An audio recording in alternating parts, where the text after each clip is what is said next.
Hey, that worked. Did it? That actually worked. Yes! One of my monitors What? doesn't work, but OBS worked, so I guess we got that going for us or something. I don't know. Yay! Well, We welcome did it! back to True Talk, where it's not a show without technical difficulties. Whether you see them or not is the question. Tonight, I am joined, as always, by Mallet Editor, Hi. and we have our special guest, WitchyCraft. Witchy, how are you? Hi, I'm good. How are you? I'm good. I'm glad that we have you on here. I think that you are like the longest True Fam member that we've had on so far. It would be a close. You guys, close. yeah. Sweet. You guys, yeah, I think so. My husband was on when Gamer Dad was hosting, Yeah. and he's been a member a little longer than I have. Okay. Okay. So it might be for us the longest. Yes. We're gonna say that it is. Okay. Yay. All right, guys. We've got plenty of topics to talk about tonight. Mallet, why don't you let them know what we're talking about? Well, we've got a lot of things up. Twitch has banned a streamer after somebody decided to be a terrible human being and send a racist text-to-speech donation while he stepped away to use the restroom. Really, dudes?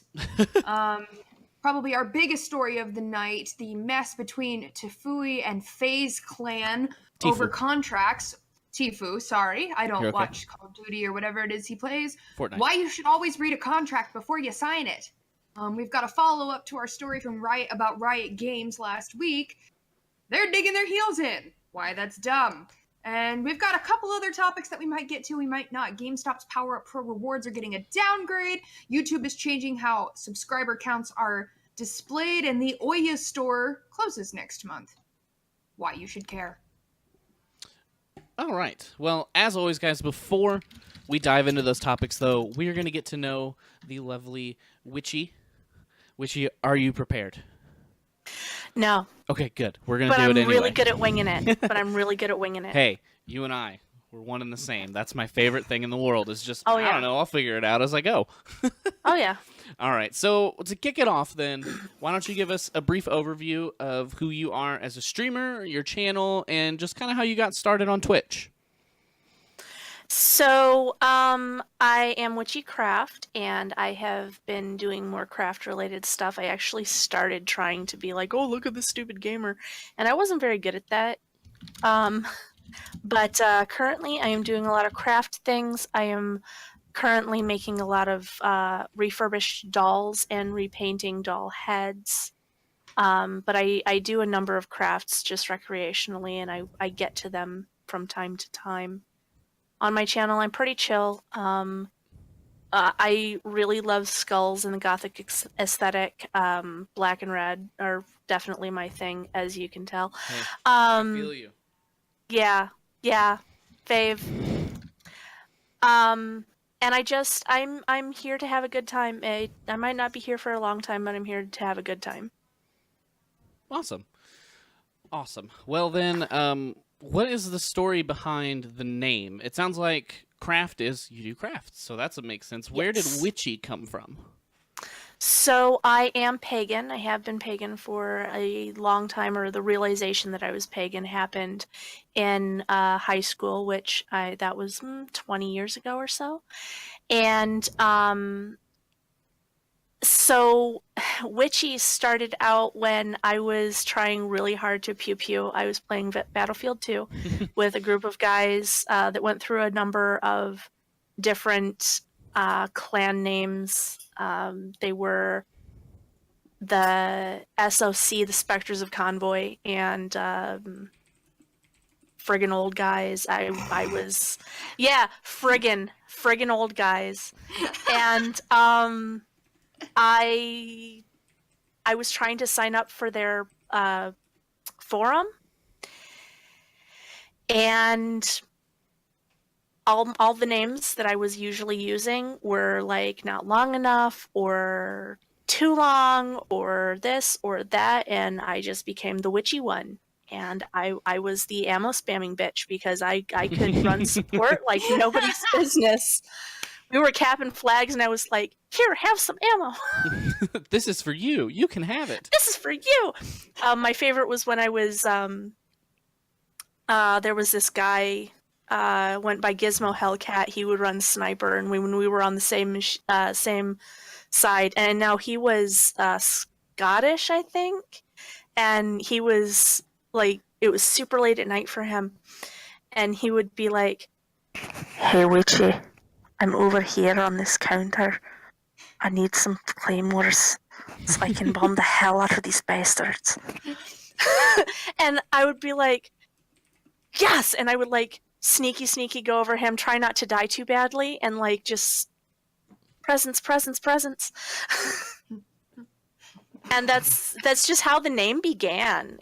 I was the witchy one. Okay. I love it. That makes sense. I love it. That is awesome. So, what is it then that keeps you motivated on Twitch? What makes you want to keep streaming on this platform? I have a lot of fun. Now, my chat is not super active. My numbers are good for creative, but they're not the best. I just enjoy being here. When friends stop by, I have a few IRL friends who will come by, but like, it's getting to sit down and have some time for myself. One thing I'm pretty open about, I have a special needs child. He does make some appearances on my stream from time to time. Call him Brotato Chip. But like, my stream time is my me time. It's when I get to relax and do something that I love to do.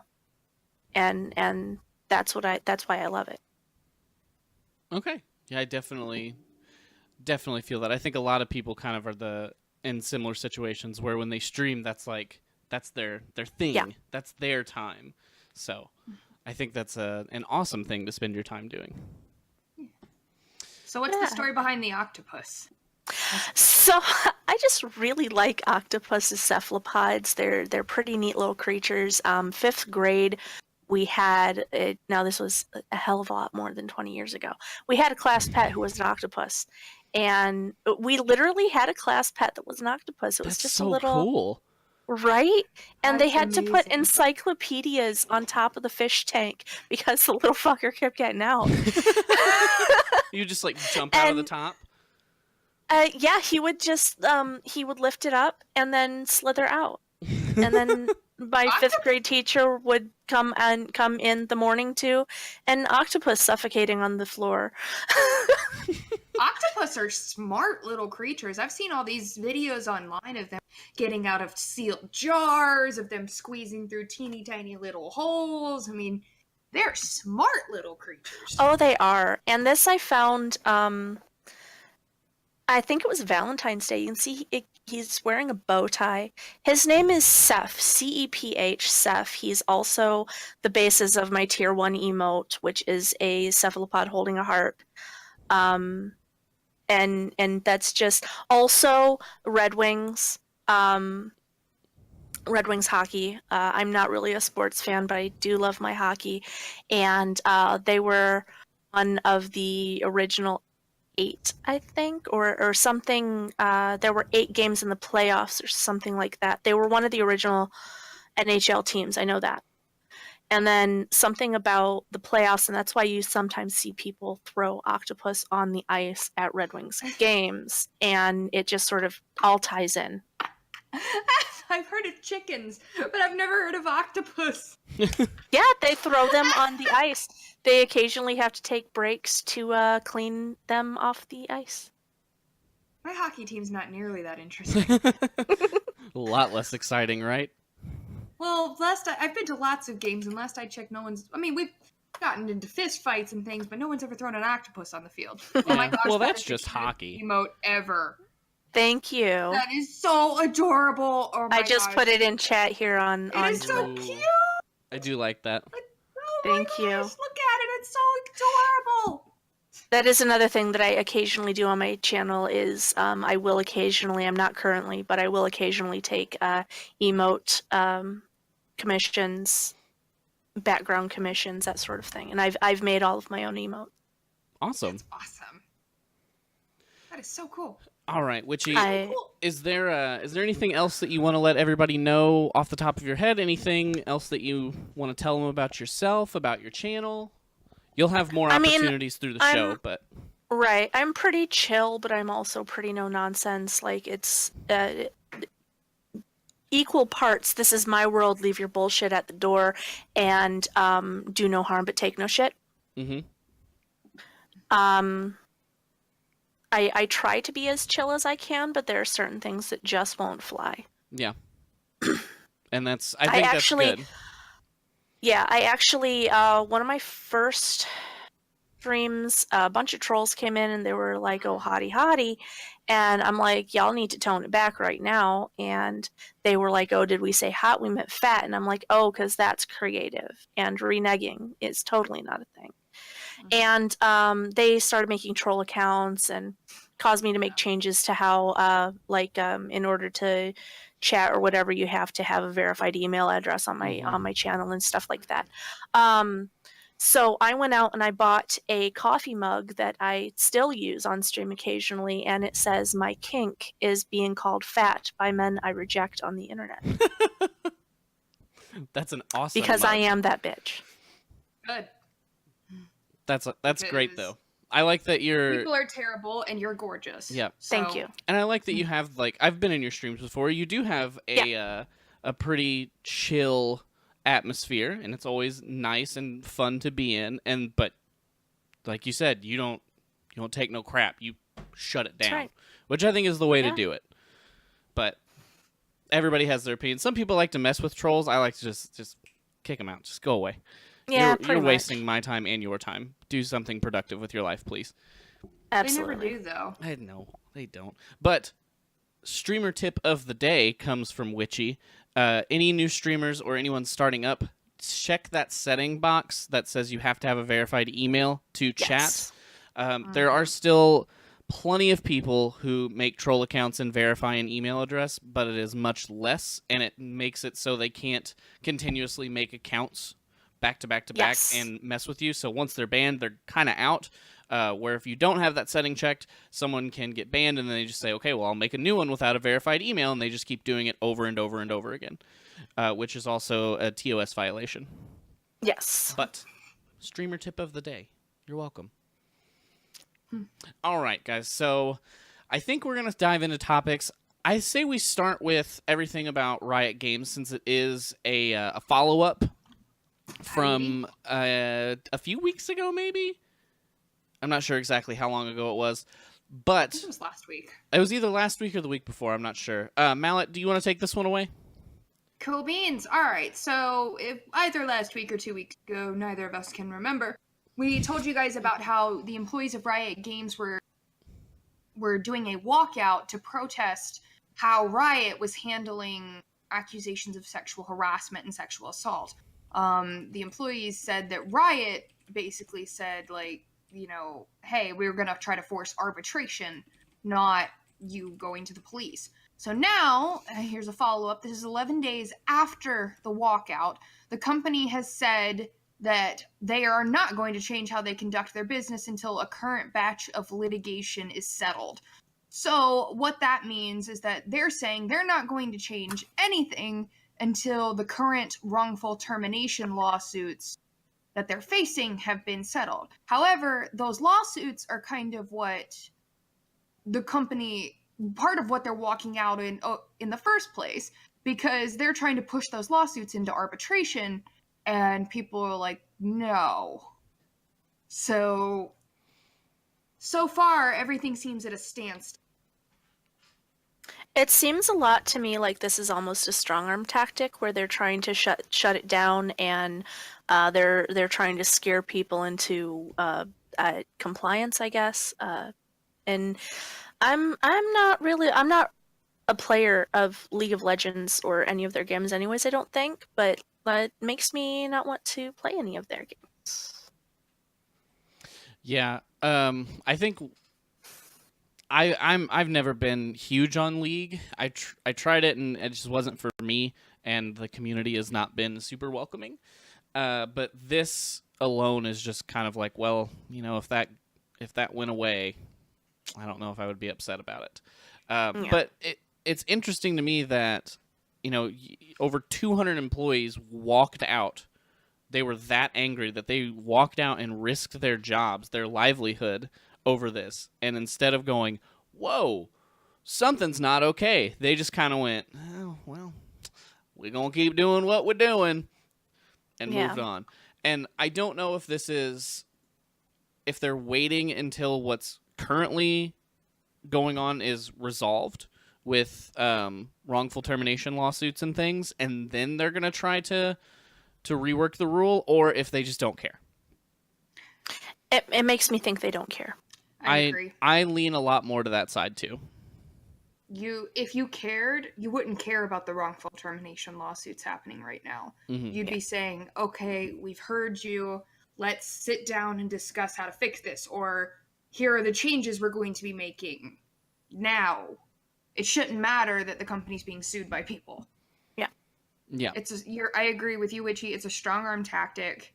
They're trying to put it at a standstill so people will stop talking about it. Because the longer you push back and be like, oh, it's coming after this, after that, and litigation can take ages. Mm-hmm. There's a saying, tomorrow never comes.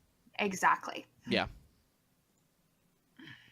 Yeah, I mean, it's kind of hard because the article doesn't have a whole lot other than basically Riot saying we're not going to change anything of what we've already said, because all that they've really said they're planning to change is when new employees come in, they can opt out of this arbitration on individual level, which... Yeah, okay. They say they can, but how much you want to bet it's going to be like you sign this or else. Yeah, or it's going to be, you're taking pay cuts, or you're just going to, be targeted by them. Exactly. So, I mean, do you guys have a whole lot to kind of update with this? I mean, I think we're all in agreement, and I think everyone who has read all of this is in agreement that they are being giant trash bags of human beings, and they need to fix themselves. Yeah, definitely. Oh, yeah. Cool. I'm glad that we're all in agreement on this. So, if you want, guys, I will post this article in the True Talk Discord. If you are not in that Discord yet, feel free to join it. You can do ! True Talk in the chat. And that's where we will post a lot of articles on follow-ups that come out after the show. Sometimes it may come out the next day, so it's quick. We can throw it in there, and you guys can read it and kind of keep up with it as things unfold. But to move on to a little bit more of an interesting one here, let's talk about a Twitch streamer who got banned, suspended, for 24 hours after a viewer sent a donation with a repeated racial slur using the text-to-speech function. However, the interesting part of this is he wasn't in the room when it happened. He stepped away to take a break and came back, and it had happened. He saw what happened, and then... according to what he said in a quote, spent the next 5 minutes apologizing over it and was still suspended for 24 hours. So I'm of two minds with this. I get his side of it. He wasn't there. He didn't have any power over doing anything about it because he wasn't in the room. And one of the quotes, if I pull up the article here, he says, it's basically saying, hey viewers, if you can get around filters, make sure you report the streamer you hate after. They might get banned. And I get that, and it's definitely, on the one hand, feels very much like that. On the other hand, and correct me if I'm wrong, the text-to-speech is a third-party thing, and it's not put out or necessarily endorsed by Twitch, and he chose to have that on there, knowing probably, if he's half intelligent, that there are trolls out there who might be watching his stream who might do something stupid. Mm-hmm. I've never used text-to-speech, but I think it runs through Streamlabs, and if I am to understand it correctly, there are ways to put in filters. Yeah, but even with a filter, it's very easy to take, let's just say, for example, a racial slur and split it into syllables. Mm-hmm. Yes. Then that, the filter's not going to pick that up, but if you say it the way the text of thing says, it'll still come out as a racial slur. Right. It's anybody, no offense to this guy, but anybody with half a brain can do that. It's not difficult.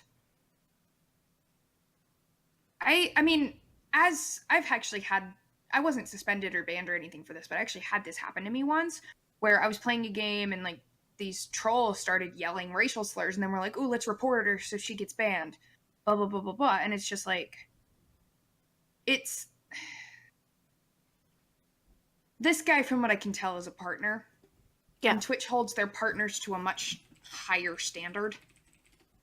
So I get why they did what they did, but you guys, I mean, more than anything, you guys are right in the sense that, like, this is a third party thing, basically. This is not something that moderators can control. This is not, I mean, honestly, from what I can tell, you can't really do much about it once it's on there anyway, unless you're, like, really quick to cut the sound out. Yeah.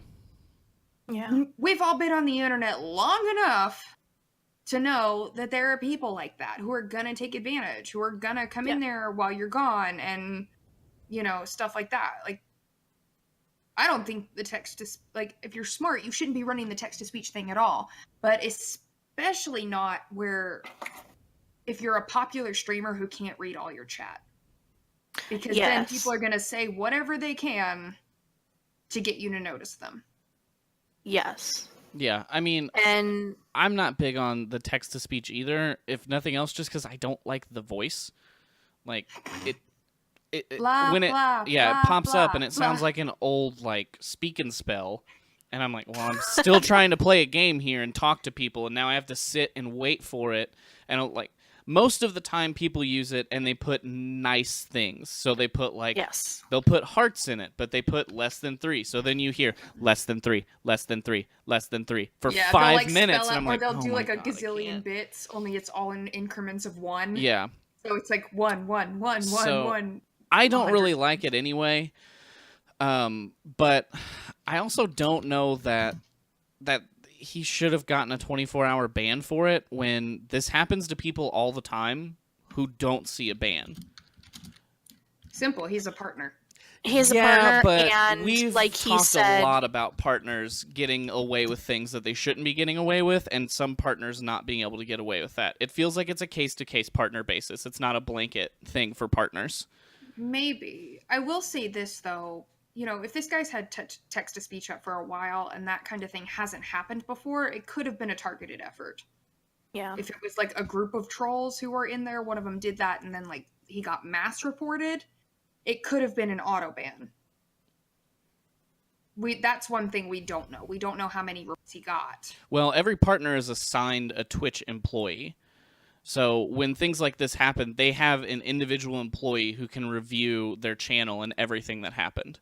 So they kind of get extra review on reports, because I can guarantee you people go to Ninja's chat all the time and just report him because they're being little jerks, just because it's Ninja and he's the big guy. We can report him and it's funny. Ha ha ha.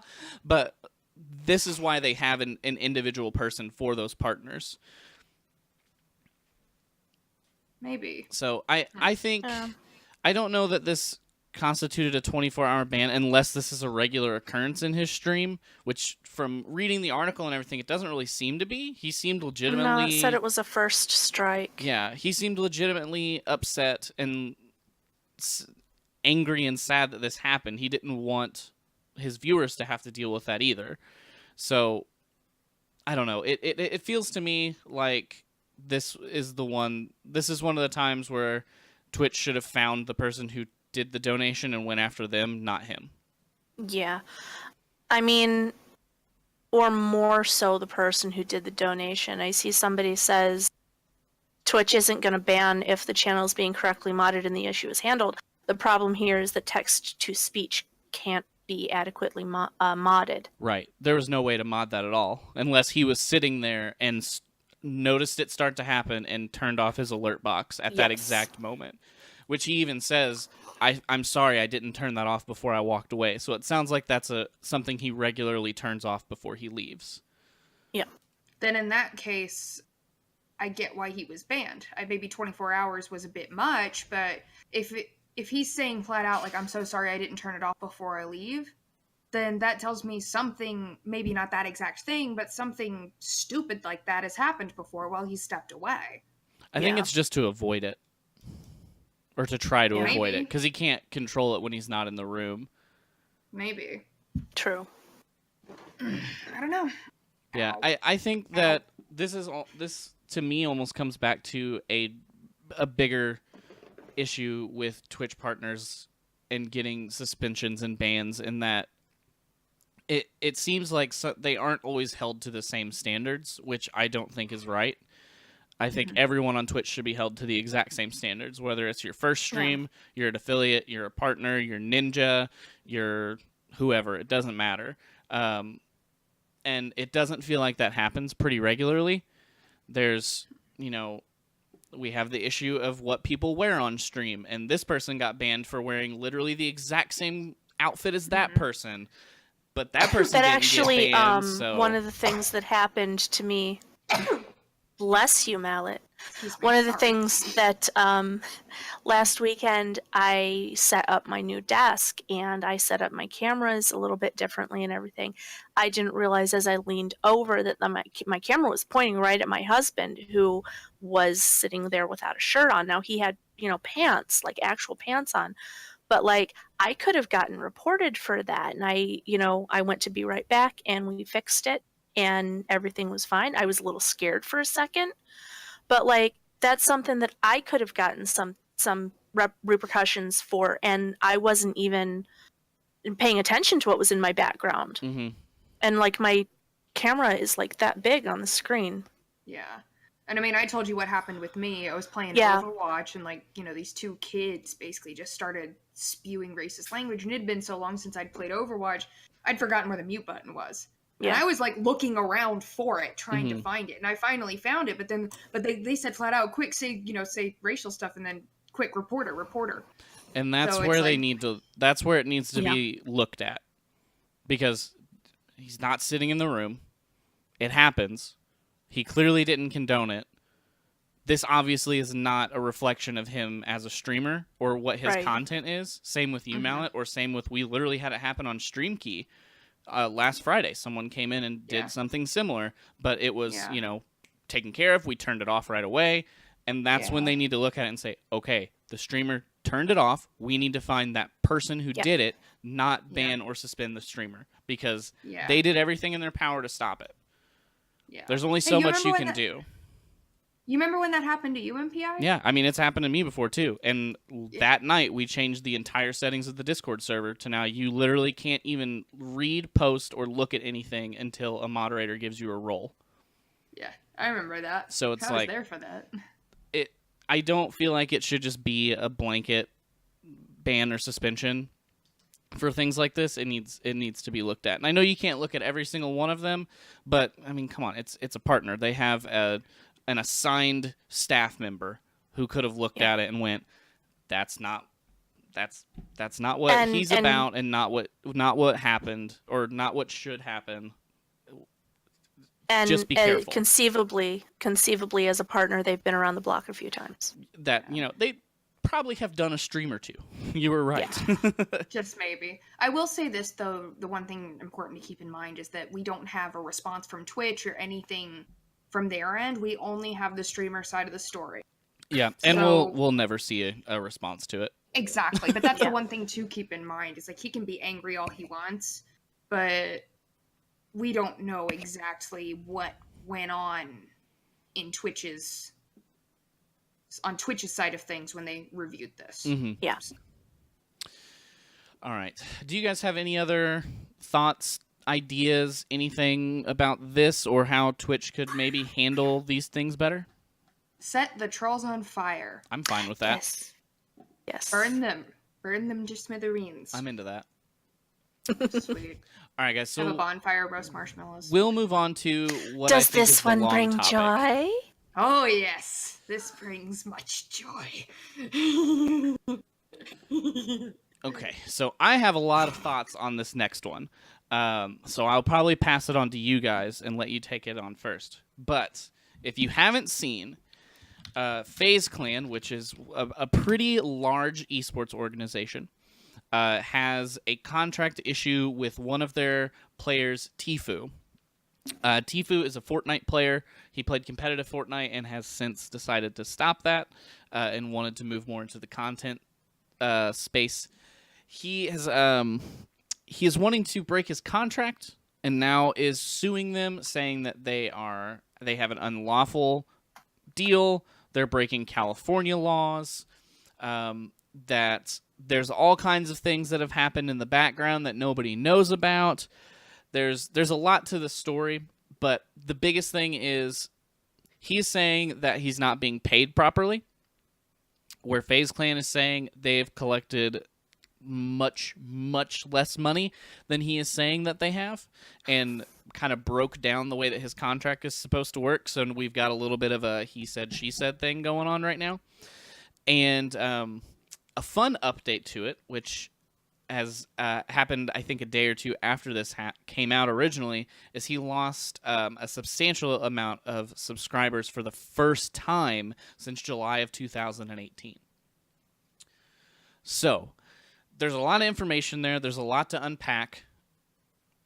Mallet, why don't you take this one away for us?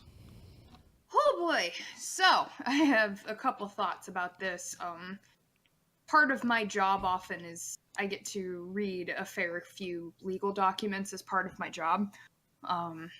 And like just reading through it, the biggest thing right now that's going on is that the contract has not been released. And without that contract being released, it is very much a he said, she said situation because we don't know what's actually in the contract. I've seen different tweets from different people. I actually follow a guy who owns a law company that's specifically aimed towards esports.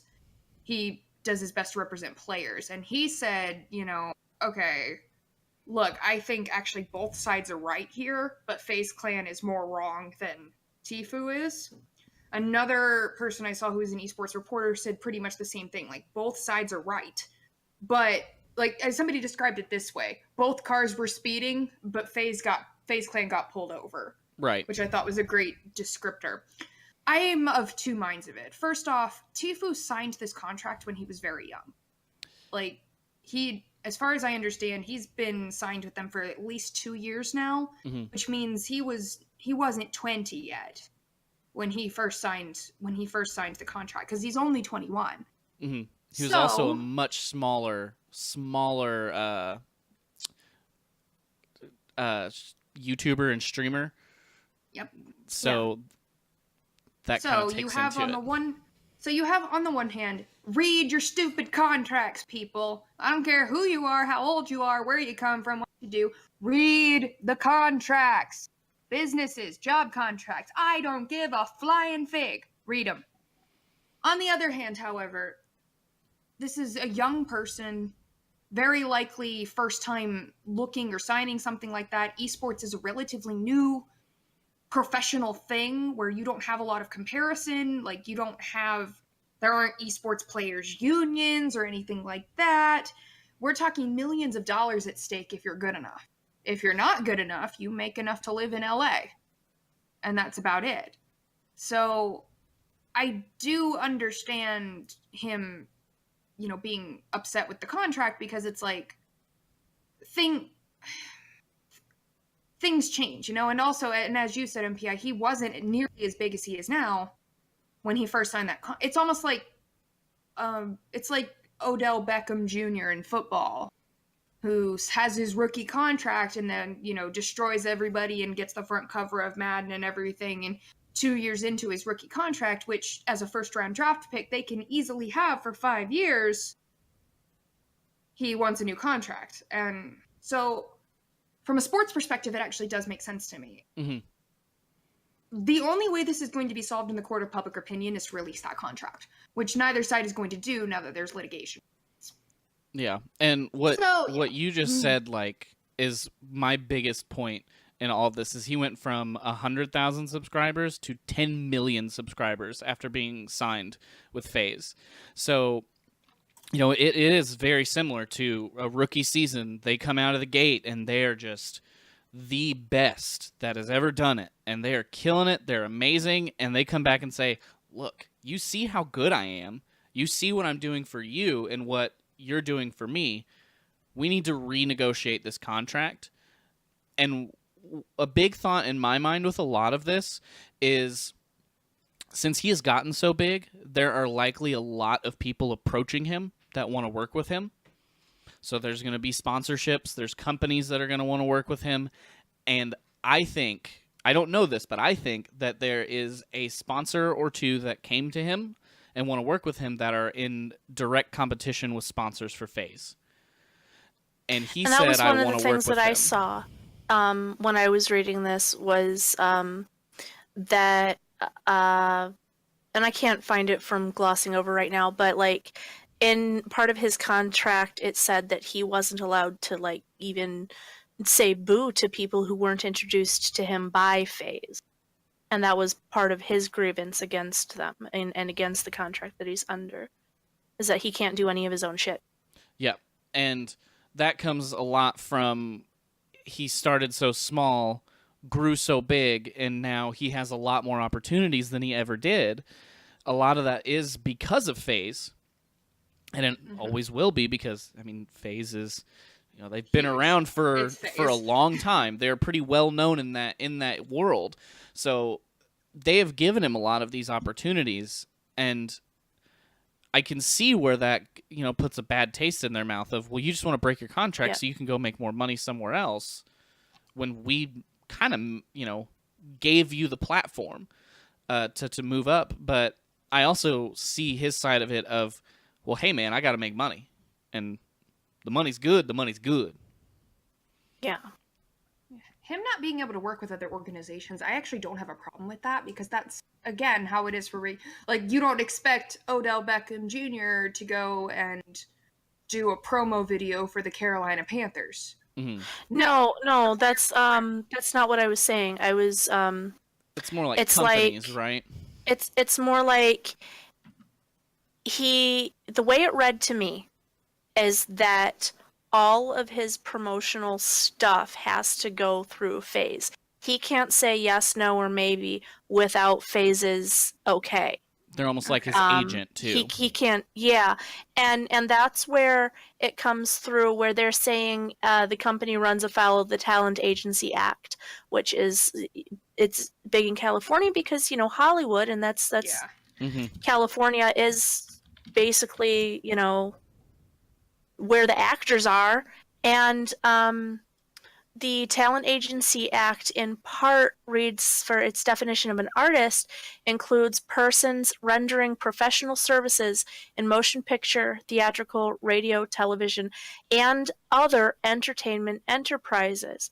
So esports would fall under. Esports, 100%. Streaming, you know, and one thing I think he's going to have to do in all of this is, in some way, shape, or form, prove that he is a professional at this, rather than just somebody dabbling. Yeah, and then the other thing with the Talent Agencies Act I'm reading at, it says that anybody acting as an agent has to have a license. Yes, so and FaZe doesn't. Yes, FaZe does not have a license, and he's arguing that FaZe acted as my agent without a license, therefore they're running afoul of the Talent Agencies Act. Yeah. And that was the other part of it that I saw too. Mm-hmm. Yep. And this is from Article 2, Section 1700.5. No person or carry on the occupation of a talent agency without first procuring a license, therefore, from the Labor Commissioner. The license shall be posted in a conspicuous place in the office of the licensee. The license number shall be referred to in any advertisement for the purpose of the solicitation of talent for the talent agency. Yeah, that is directly from the Code of Regulations. And the other thing that I see that I'm not liking as part of this is the allegation that they have pressured and encouraged their people to undertake dangerous stunts. They allegedly signed an 11-year-old gamer and pressured the minor and his family to lie about his age. Because of the violation with the TAA, the company needs to repay him everything. That's what he's alleging. Mm-hmm. Mhm. Yeah, I can And see Mark in chat is saying that they're gonna try to spin it more as he's an athlete, and I'd be curious to see how that works because he said after his, I think it was a tournament in April for Fortnite. I don't follow Fortnite. That he was stepping down as a competitor, so he would be moving solely to streaming and content creation. Which again, I think that alone almost would need to bring up a contract renegotiation for something like this. Yeah. Mhm. Because he would be moving from basically one sector of the organization to another one in a more full-time capacity. So I think that's another place where they need to look at and renegotiate, if nothing else, the money side of things, because now he's no longer going to have winnings that they can pay him or split because he won't be competing. Right. He's only going to have revenue from Twitch, revenue from YouTube. Right. Exactly. Absolutely. And the fact that FaZe is saying that a previous legal team drafted the gamer agreement at issue, and every contract since last summer has provided for a maximum 20% share to FaZe Clan, whereas if I remember, Tfue's was 80% to FaZe, 80-20. Yeah, it sounds like FaZe? he is saying that it's 80 to FaZe, 20 to him, and FaZe has That's what said the exact opposite, that it's like 20% to them and 80% to him. So Yeah, that's and like where you we're said, he running said, she said. into who's lying, or who's stretching the truth. And until we see the contract, we couldn't know for sure, and obviously we're never going to. Right. And if this is true that since last summer they have revised and redrafted the contract, why were previous contracts not looked at and possibly revised on a case-by-case basis? Yeah. Mhm. And I don't know. To me, I think the smart thing here for both sides is to just get together and renegotiate. Nobody wants to go to court, ever. That's not a positive thing. Right. And in this situation, it would be a lot better and a lot more beneficial for both of them to come together and say, this is what I want, this is what I want. Okay, well, now let's start finding that middle ground and negotiate a new contract for you that works out for both sides in a positive way.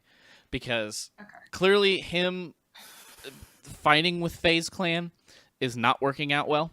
No. He's losing subscribers, and to me, a lot of that comes from a lot of FaZe's audience is a younger audience. If you follow a lot of esports, FaZe has always kind of been the flashy, like stereotypical YouTubers almost, which bring in a lot of younger kids. So they're seeing it and going, "You're going against FaZe Clan," ah! And immediately unsubscribing because, well, they're against their favorite organization at that point. Where a lot of other organizations, they don't do quite as much content creation. They do a lot of content creation around their competitions and things, but nothing outside of it. So a lot of those tend to bring in the older crowd who would look at this a little bit closer, I think, before going against one side or the other. And I think win, lose, or draw, this is definitely going to change the way esports and other groups like FaZe.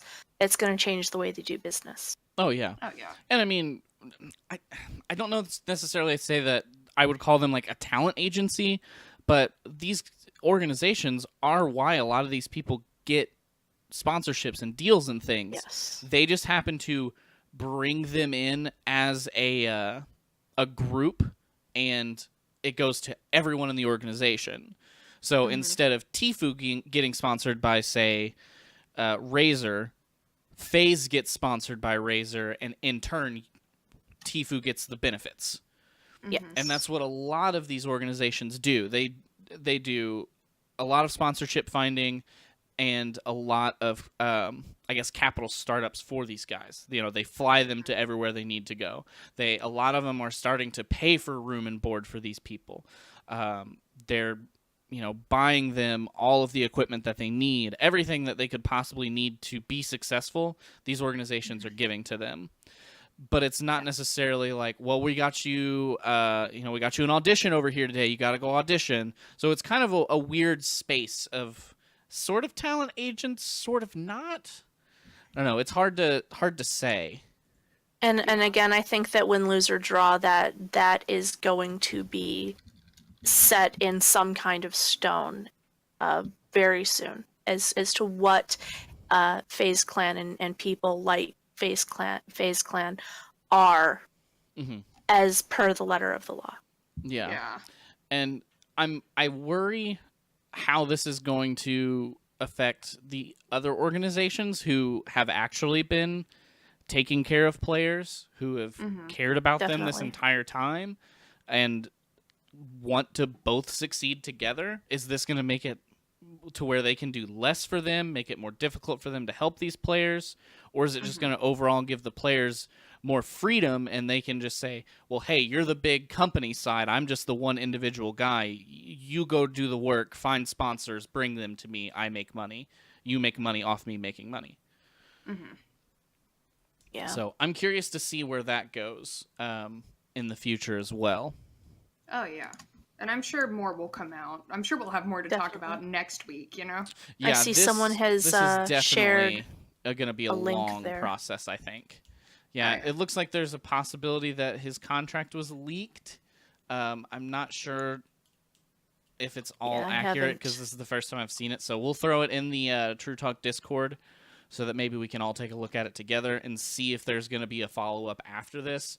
I've never seen the site, and I see the one tweet is from an esports person that I don't particularly care for. So I take anybody? everything that person says with a grain of salt, just because of who it is. Of course. But hopefully, okay, that was my shoulder. if that's something that's happened, because this article came out today, so there's a really good chance that we're going to see more legitimate outlets picking it up, and hopefully there will be some information for it soon. Some fact checking, hopefully. Yeah, definitely. Fact checking? Can you eat it? It's a thing that people don't do anymore until after they put out their article or their tweet. Yeah. Wait, people do it afterwards? I didn't realize they did it at all. Well, they do, and people yell at them and tell them that they're wrong. Do they?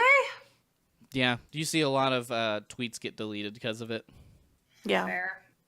Ow, that really hurt. Do you guys have any other thoughts on Tfue and this whole FaZe lawsuit or anything with esports like this? Read your contracts, people! And don't be afraid to them. ask for renegotiations. Don't just immediately try to break it. Don't be afraid to get a lawyer to look at your contracts. Yeah. Read your contracts! I don't know that he didn't necessarily read it, but he saw I have next to no subscribers in the big grand scheme of things, and then now that he's gotten big is when he kind of goes, okay, this contract worked then, it doesn't work now. And instead of saying, hey, that doesn't work, we need to fix this, he said, I want to break it. And that's when they were like, hold on, buddy. Yeah. Hold on. You skip some steps here, friend. Yeah. Which I don't isn't like gonna work. it anymore. That's basically what I think happened. Yeah. That's an exact quote and reenactment of Tfue telling FaZe that he did not like his contract. All right. So if we don't have anything else to add to it, we've probably got time to talk about one more topic, and I think this would be the better one. So if you guys don't know, GameStop hasn't been doing great lately. No. They've been on the struggle bus. Oh. And it seems like they just keep going in the wrong direction. So GameStop has had their Power Up Pro reward system. It's a yearly subscription, and you get some extra perks in store when you're purchasing or trading in games. The other thing that you get with it is you get a subscription to Game Informer magazine, who GameStop owns. Mm-hmm. and they've decided to change a couple of things. The biggest one being, used to, every time you bought a used game, you would get 10% off, at least. There would be days where they would give you bigger percentages because of sales, but if the game was pre-owned and you had this rewards program, you got 10% off of whatever the cost was on that day. Mm-hmm. Now they've changed it to where instead of getting that, you'll get a monthly $5 reward certificate in your account, which can be a lot more than 10% off. But the catch is it expires every month. So if And you it's a one-time use. Yep. And it's one time. So it's not like $5 off every purchase of the month. It's basically you get a $5 gift card for every month of the year. So it could be a bigger saving, but it's also a lot more stipulations around it. And they're also raising the price of it from $14.99 per year to $19.99 per year. Yeah. That was the other big thing, which I think is the even bigger thing. Yeah, I'm just going to go to Amazon. Yeah. Yeah. And there's still some fairly nice things. Like if you constantly shop at GameStop, you get points for their reward system, which you can get gift certificates from. If you have enough, you can get up to like $50 off in store, so you can basically get a whole game for free. They do still have the extra 10% credit on trade-ins, which is nice. Right, because we all know that GameStop's trade-in values are not fantastic. So that 10% helps a little bit.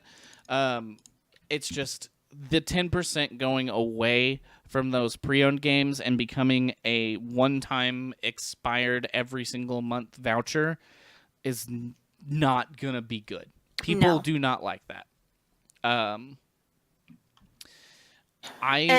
It says customers could potentially save a lot more than $5 with the constant 10% discount. And I think that's why they changed it, because they are in such trouble right now with their executive positions just change. The people in the positions, I should say, just they change over and they turn over. Their turnover is awful. And I think that this is one place where they saw that, or whoever's in charge at this second saw that they could potentially save a lot of money, is not offering the 10% for the reward and making such a drastic change. Mm-hmm. Yeah, and I'm just gonna buy my games from Amazon. And my thing is, I've had this every single year since like high school. Because I used to buy a lot of pre-owned games and I traded in a lot of games. So I more than made up the $15 that I spent in a year. But now, we're going to $20 a year, and unless I buy a game every single month, I lose that $5 reward certificate. Yeah. And now I've been doing it less in GameStop, and I've been buying them more on Steam, or I've been buying them from Amazon and getting them shipped to me because I don't want to leave my house, or just because they just have a better price. So I feel like I understand their idea of wanting to save money, but I don't think this is the way to do it. Yeah, it's and they are saying that it is currently in beta. Eventually it will become the standards. That is their plan. But I don't see it going well, and if it flops in beta, so to speak, quote beta, what are they going to do then? Are they going to roll it back? Are they going to keep it in the places where it's released and then try to figure something else out that's potentially better? Who knows at this point? It may or may not be a good financial move. Mm-hmm. I think it's more like may not. Yeah, I don't think it is, because people are just going to stop buying the subscription. Like, you're raising it $5 and giving me less. Yeah. What is my incentive to buy this? Exactly. Like, the only incentive that I have to buy it now at this point is I don't want Game Informer to go out of business because I like Game Informer. But I'll just go to their site and subscribe to them directly. Like, I get that one person went, we could save a lot of money for a month. And then somebody in the background was going, hey, no, we're going to lose a lot of money. Don't do that. And they went, no, it'll work for a month. So there's one guy looking at the long term and the whole team looking at the short term of we need money right now, where that's probably one person saying, this isn't going to work. We need to last a long time, not a short time, because we've already lost a lot of money and are unfortunately probably already on the way out the door. Yeah. So I think what they think is going to happen is they're going to save a lot of money. What's going to happen is they're going to lose a lot of money because people are just going to stop buying the subscription. Yeah. They'll initially save, and then it's just going to tank out because people are going to be like, the fuck is this? Yeah. The fuck is that? Yeah. They're going to save for a very small amount of time and then lose a lot of money, and somebody's going to go, I don't get it. Why are we losing money? Like, it's like every other company that does the same type of things. They always go, I don't understand why we're losing money. And everyone who shops there says, because of what we told you. So yeah, they seem to be more. This move seems to be more. Corporate has decided that this is the way it goes, and they're not necessarily listening to what their customers actually want. I would almost bet that this was done without any research into like a customer panel or any survey or anything. Yeah. I'll guarantee you that it was. They just said, just do it. Just do it. And then they did it, and it was a bad idea. Yeah. Yeah. I don't know. I hate to see GameStop struggling so much because I loved GameStop when I was in high school. Like, that was like, I would like go to town because I lived in the country, just go to GameStop and hang out with the employees that I knew there and pick up a used game that I haven't played. Like, that was like my thing. It was so fun. And now they're unfortunately dying out. They're moving a lot to these like collectible things in stores, which I don't think I'm ever going to go buy them at a store. It kind of, to me, the way GameStop is going, it feels to me like Hot Topic. Hot Topic in the, I don't know when they opened actually, but Hot Topic in like, say, the mid to late 90s was a completely different animal than what it is now. And they leaned more, like you said, towards having collectibles and fandom things in the store. And they still have, like, you can still find the trip pants, you can still find the really gothic things and you know, spiked collars and that sort of things. But then, like, you can also find like a 50-foot Hello Kitty tapestry now, and that's not what Hot Topic was at all. Now it seems to be doing pretty well for Hot Topic to have that stuff. It's now more of a nerd store than a goth store, which I'm honestly okay with. But I don't think that the moves that GameStop is making now, while they're similar, I don't think they're good. I don't think so either. Me neither. And I know that they were either purchased by or purchased or have merged with ThinkGeek. So they've started to get a lot of those products in stores, which, I mean, it makes sense to me, but now it seems like every time I go into a GameStop store, it's the walls have some games on them, and then every other inch of that floor is covered in some geeky collectible.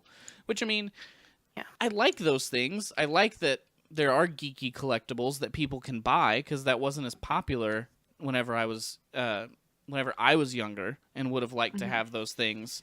But I also still like video games, and I see those less and less in that store. And if they're going to shift gears like that, perhaps they should think about actually like changing names, even rebranding They could even just become Think Geek stores.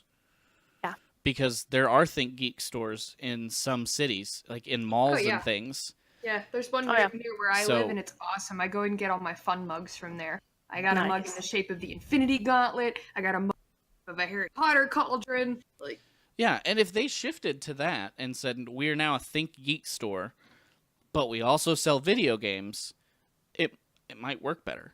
Just Even a rebranding alone. Taco Bell, KFC, Mm-hmm. Think Geek, GameStop. now Yeah. I'm hungry. My Taco Bell got rid of the KFC because it never Now made we're any money. talking about food, and I'm hungry. I love KFC. All right, so Anyway. what do you guys think about GameStop? Is this gonna be the nail in the coffin, or are they gonna somehow still keep clawing at the ground and pulling themselves back out? I don't know. Sears lasted like what, 20 plus years long? Sears wouldn't go away. Exactly. So I think GameStop has a good chance to just not go away. It's like a cockroach. You can't kill it. But You could try. I mean, we know that demographics are changing, and as the boomers get old and die off, and the Gen X and millennials get more into, you know, buying power, I guess, the market is changing, and it will continue to change. And while I'm not convinced this is the nail in the coffin, I know this isn't a good move.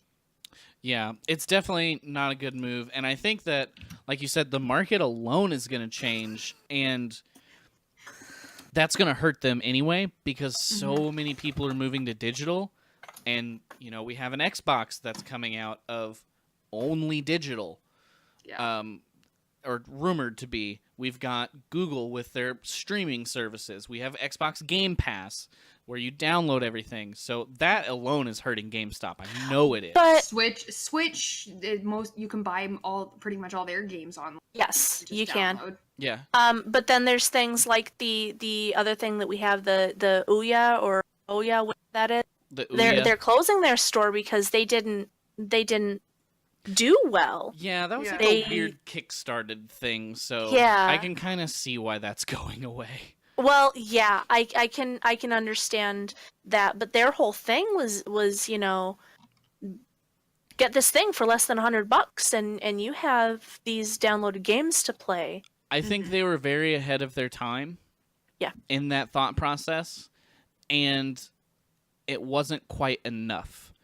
You know, now Yes. we've got but buy this cheaper Xbox is what the rumored is, or buy your cheap laptop for word processing and only word processing. Oh, you have a good internet connection, you can get Google Stadia and you can play these AAA titles on that $200 laptop that you bought, you know, at Office Depot's back to school sale. And seeing things like that so far seem to work pretty well.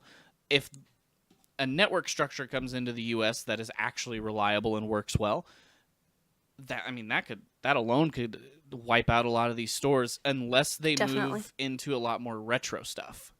Because we're seeing everything move so digital that we might be getting to the point where physical games are going to go away.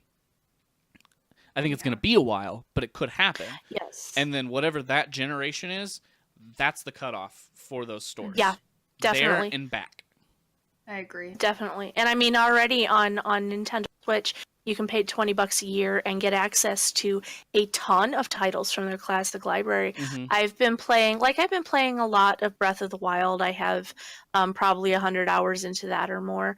But I've also been playing Super Mario 3, which was like my favorite. I've played several of them. I know I've played 1, 2, and 3 on the NES. Yeah. Because I am that generation, and I've been playing Super Mario 3, and there's a filter that you can use to make it look like a CRT monitor, and it's fun to be able to play those, and the added bonus of, with the Nintendo Switch, you get the save slots, so you don't have to only have 3 lives to play the entire game like you had to have when I was a kid. You know, you can actually, you know, make the save slot and restart from the boss of that level Yeah, with your 50 lives. And man, they update that thing all the time. Oh, they do. There's new games coming to that all the time. And they put out, like, just like the Mario one, they have other games that are, like, slightly updated to make it just a little bit more friendly to those new players or to modern times. But then they've also got the original one where you can actually play it, and it's just as punishing as it was when you were a kid. Yeah, which there's is awesome. I love for instance, the mixture. I do too. Metroid, for instance, has a mode where you start near the end with all the good weapons and the best armor, and you can actually just play it from the end, or you can start at the beginning, or you can put in the Justin Bailey code and you can play it from the Justin Bailey level. I have to look up what these are called now because I forgot the name of like the edited version, I guess you could call it. I need to look up the name of them now on my Switch because it's gonna bug me. Oh yeah, mine's actually in my bag. I take it to work when I get it there early, and I you know. They're just called special. But let me give you an idea. So since the last time that I opened this, it says there's something new to play. I have 2, 3, 4, 5, 6, 7, 8, 9, 10, Jeez. 11, 12 new games that I can play. Granted, some of them are like the special edition, so it's not really a fully new game, but it is a new experience. Yes, definitely. So, I mean, for like you said, it's $20 a year, or you know, we paid $35 for it so that Kate and I could both have our online subscription, and I get all these games that are old games. If we see Nintendo making a full virtual console on the Switch and having full backwards compatibility from PlayStation and Xbox, that's it. They're done. Oh, yeah. I mean, unless they want to start carrying just N64 games again. You know? Yeah, and I think that you're right. I think that these stores with games, it's like Blockbuster. Blockbuster's nail in the coffin was basically like Netflix and other things like that, and did Redbox come out before you started being able to rent a video from the corner from the freaking gas station? Yeah. And return it for $1, you know? Rent it for a night for $1. That was the beginning of the end for Blockbuster, I think. Yeah, and now even with Redbox, I can order it from my phone and go pick it up from Redbox. So like I could be sitting in my car, order it, and walk up and get it without ever having to get out, look through it, talk to people, anything. Or you could order it from home, go pick it up, and drive back home with it. And you never had to interact with somebody. It was already done when you got there. It was basically just to put in this information, pick it up, and walk home. Like, so I think as we see more and more things like that happening with games, that's also going to hurt GameStop. Definitely. And I know that they're seeing that. They're just not responding to it in the right way. No, I think they're kind of flailing a little bit right now. A little bit. And they're. I think that they are trying to tread water, and they're actually drowning. Yeah. Oh yeah, absolutely. Yeah, and like I said, I hate it because I liked GameStop. I like having somewhere to go that's just video games to buy them. Like instead of going to Walmart, have to find somebody to get it out of the case, the whole thing. So I like that. We have a local place called Disc Traders that's sort of GameStop on steroids, and nice. It's they're spectacular. They'll even take PlayStation 2 games, which I have a few. I need to get out to them actually, which they're great titles. They're popular titles, but I just don't have a PS2 anymore. I have a 3 and a 4. Right. We have something similar. It's called Super Mega Replay that is the same way. They take in everything all the way back to the Atari and everything up to the Xbox One and PlayStation 4 and now the Switch. Yeah. So I think that would be a good idea for GameStop to move into more. Definitely. They've recently started doing it, but you're only seeing it online. Yeah. So I think providing that in store would be a huge thing for them. I actually saw that they were doing that online because I took my PS2 titles there. I have maybe 5 discs, great condition. And they took one look at it and they were like, nope, Yep. take it across town. And I was like, well, that sucks because the bus gets me here and it doesn't get me across town to where I need to go across town. So kind of sucks to be you. Now you're not going to get my money. Yep. Yeah. Yep. Whew. All right, guys. Does anyone have anything they want to add to these topics before we move into our plug ski section? No. Cool. All right. Well, Witchy, thank you so much for joining us. It was fun having you on and getting to talk to you again. I feel like I haven't gotten to talk to you a lot lately, so I'm glad that we got to hang out and talk some. Where can we find you, and what do you got going on with your stream? Right now, I am making a doll that is going to be Gaz Membrane from Invader Zim, and I'm so excited I got about these that. chibi dolls. I love I it. actually, for those of us that are watching, there's her Yes! face. It looks it's so so cool. good. There's her face, and I work on my dolls and my crafts and everything like that Sundays at 1 p.m. Eastern. I only stream 1 day a week right now. Hopefully that gets expanded at some point, but currently it's only Sundays 1 p.m. Okay. Twitch.tv/WitchyCraft. Yep. And I just shouted it out in chat, so you guys Thank can go you. over there and give her a follow. Mallet, what about you? Where can we find you? What do you got going on? I know you just had your birthday stream. How did it go? I did just have my birthday stream. It was awesome. So thank everybody for coming out. I will be part of a charity stream this weekend. 80 hours. We are raising money for Stack Up. Is Yep. that what it is? Yeah. Stack Yes. Up. It starts tomorrow at 8 a.m. Eastern with Britwolf. Then we Yep. roll into StreamKey, and then we roll into MPI takes over the True channel. So you're going to be stuck with me tomorrow for about 3 or 4 hours.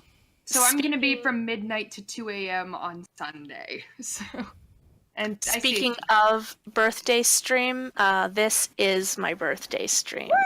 I am 38 years old today. Yay! Yep. Everybody, spam happy birthday in the chat for Witchy. Woo! So other than that, if you want to watch me murder people, y'all know the drill. Murderings on Mondays. I hang people on meat hooks and ruin their days. Tuesdays, we're solving some mysteries with Nancy Drew. Wednesdays, I got my capture card in today. So now that once I figure out how to get it set up, we're gonna start playing Breath of the Wild with my new birthday Switch. So yay! It is. You're gonna love it. It's a I'm gorgeous very game. I was blown away. I literally bought the Switch to play Breath of the Wild. That is the only game I had planned to buy for the Switch. I am very excited. I just have to figure out how to set up my capture card with my teeny tiny TV and my computer that doesn't have stuff. So we'll figure it out. But once we do, we're gonna be able to start playing that. Other than that, nothing all that crazy is coming up. Just you know me, I stab people on Mondays. Sounds I about stab right. them, I whack them with things, and I hang them on meat hooks and get them very angry. As one does. And guys, as always, I'm MPI. Thank you so much for coming out to the show. You can find me right here on my own channel, which you're already watching on, or if you're listening on YouTube or your favorite podcasting platforms, twitch.tv/Mr. Pure Instinct. We play a lot of story-based games. We do some video editing and graphics work, things like that, which we're starting to do a little bit more of. So if you're into that, come hang out. We do a lot of discussions around mental health as well. So if that's important to you, please come hang out. We would love to get to know you. As Mallet was saying, tomorrow, though, we are kicking off an 80-hour charity stream over the whole weekend with True Gaming on their channel. It starts at 8 a.m. Eastern with Britwolf, who is an amazing streamer, one of the True partners. And then we have StreamKey, and then it rolls into a whole weekend of amazing True fan members playing games, doing everything that they normally do, and raising money for a wonderful organization.